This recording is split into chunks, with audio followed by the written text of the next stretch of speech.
शाह खर्च हुकूमत बैंक खाली करने लगी है। हुकूमत का कर्ज लेने का नया रिकॉर्ड कायम हो गया। 9 माह में बैंकों से 4,842 अरब रुपए का कर्ज लिया गया।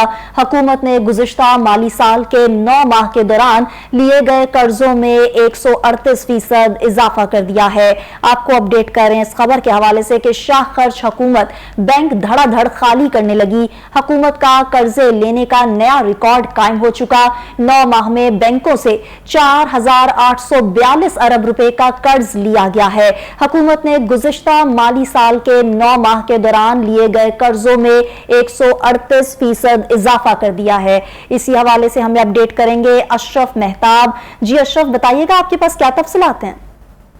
जी बिल्कुल, ये IMF से हुकूमत ने वादा किया था कि वो अपनी शाह खर्चियां कम करेंगे और जो है बैंकों से कर्जा लेना भी कम करेंगे, लेकिन ऐसा नहीं हो सका।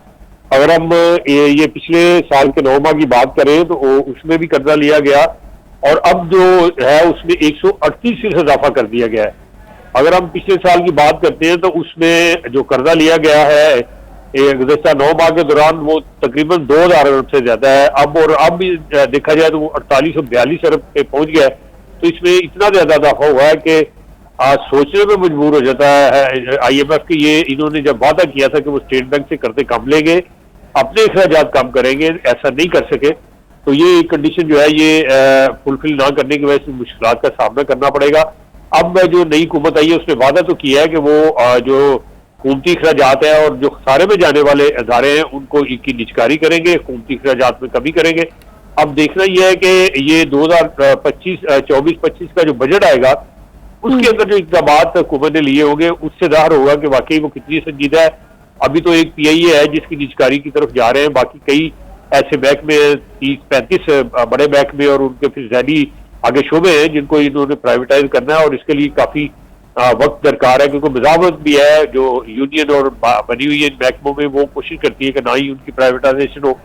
लेकिन ये अदारे जो है इनको करनी पड़ेगी प्राइवेटाइजेशन, तभी जाके हुकूमती अखराजात जो है कंट्रोल में आएंगे, वरना टैक्स उधार का पैसा जो बजट के अंदर आता है वो इन्हीं महकमों की फलाह बहबूद या इनकी तनख्वाहों पे और उस पर लगता रहेगा। जी सही। तो अशरफ मेहताब, जैसे आप कह रहे हैं कि इदारों की निजकारी करेंगे तो शायद हुकूमती अखराजात में कमी आए और इन्होंने IMF से वादा भी किया है कि ये लोग अपनी शाह खर्चियां कंट्रोल करेंगे और बैंकों से कर्जा कम लेंगे, मगर अगर ये सब नहीं होता, ये सदबाब नहीं किए जाते तो इनडायरेक्ट इफेक्ट जो है वो अवाम पे आता है, बोझ जो है वो सारा का सारा अवाम पे डाल दिया जाता है मुख्तलिफ सूरतों में। जैसा कि आपको मालूम है कि अभी इन्होंने स्टेप लिया है कि इनकम टैक्स जो लोग जमा नहीं करवाते उनके मोबाइल सिम्स और बिजली और गैस के कनेक्शन काटे जाएंगे। इस जिम्मन में कार्रवाई शुरू हो गई है। अगले चंद रोज में जो 5 लाख सिम्स है उनको बंद करने की तरफ जा रहे हैं। जो मुतल्लिका कमिश्नर है उन्होंने जो उनको हदायत है कि वो जो मोबाइल कंपनी है उनको खत लिखें और उसमें बताएं कि ये नंबर है, नाम है, ये लोग रजिस्टर नहीं हुए। इन्होंने ये कोशिश ही नहीं की कि वो रजिस्ट्रेशन की तरफ आए और टैक्स दे, लिहाजा इनकी सिम बंद कर दी जाए तो कार्रवाई होती नजर आएगी। फिर ये जो कम तादाद में को 20 लाख के करीब बताए जाते हैं जिनमें रिटेलर है, होलसेलर है, मैन्युफैक्चरर है और बाद जो होलसेलर और मैन्युफैक्चरर भी है, दोनों काम करते हैं लेकिन वो इनकम टैक्स नहीं देते।